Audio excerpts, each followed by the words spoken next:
Hello friends, welcome my channel Ranu নাড়ু। আপনাদের সাথে আজকে একটা রান্নার ব্লগ শেয়ার করব। ইলিশ মাছ আর বেগুন আলু দিয়ে সর্ষে বাটা দিয়ে একদম পাতলা টেলটেলে ঝোল একটা আপনাদের সাথে শেয়ার করব। চলুন দেখাই আমার রান্নাঘরে। এই যে ইলিশ মাছটাকে 5 টুকরো করে নিয়ে এসেছে, আর আলু, বেগুন, কাঁচা লঙ্কা, সর্ষে আর ঝাঁঝালো সর্ষের তেল নিয়ে নিয়েছি। আপনাদের সাথে শেয়ার করব। চলুন কী কী করব সেটা দেখে। যে শিলে আমি সর্ষেটা আর কাঁচা লঙ্কাটা বেটে নিয়েছি, আর এদিকে নুন হলুদ মাখিয়ে নিয়েছি ইলিশ মাছে, বেগুনে। এ দেখুন লঙ্কা আর এটা বেটে নিয়েছি মিহি করে।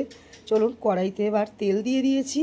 এবার এক এক করে মাছগুলো সুন্দর করে আধ ভাজা করে ভেজে নেব। খুব কড়া ভাজবো না, কেন ঝোলের মধ্যে যত সিদ্ধ হবে, আধ কাঁচা থাকলে তত টেস্টি হবে।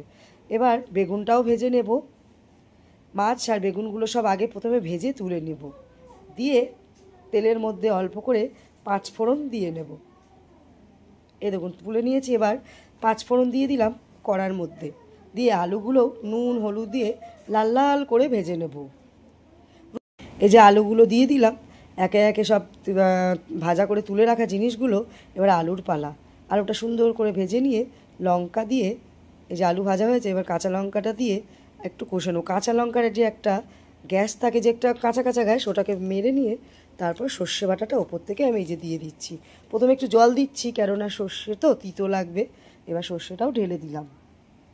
এইভাবে রান্না করে খেয়ে দেখবেন, অপূর্ব লাগে। আমার মনে হলো যে এইভাবে রান্নাটা আপনাদের সাথে শেয়ার করি, তাই আপনাদের সাথে শেয়ার করে ফেললাম। ভালোই লাগে, পাতলা, বেশি ঝোল গাঢ় হবে না, টেলটেলে ঝোলটা ভালো লাগে খেতে। এবার পরিমাণ মতো জল দিয়ে দেব। আলু বেগুন মাছ পড়বে, তাই বেশি করেই একটু জল দিয়ে দিলাম, আর ওপর থেকে হলুদ নুন আরও একটু দিয়ে দিলাম। এই যে আমার আলুটা সিদ্ধ হয়ে গেছে, এবার মাছ আর বেগুনটা দিয়ে দিচ্ছি। দিয়ে বেশ খানিকক্ষণ ফোটাবো, যাতে মাছের একদম যে আধ ভাজা মাছ, ভিতরের কাঁচা ভাবটা যেন সিদ্ধ হয়ে ঝোলের টেস্টিটা বাড়িয়ে দেয়। এবারে আমার মাছ আর বেগুন সব সিদ্ধ হয়ে গেছে, ওপর থেকে কাঁচা তেল তো দিতেই হবে।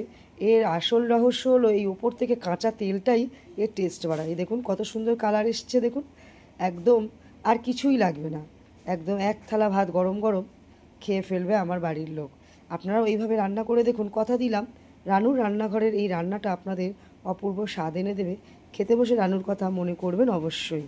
আমরা পরিবারের জন্য অনেক সময় কি ভালো মন্দ রান্না করব, কিন্তু এইভাবে পাতলা করে ঝোল করলেও কিন্তু ভালোই লাগে খেতে। চলুন একটা থালার মধ্যে সুন্দর করে বেড়ে ফেলে, এই দেখুন কী সুন্দর বেড়ে ফেলেছি। দাদাকে এবার সার্ভ করব।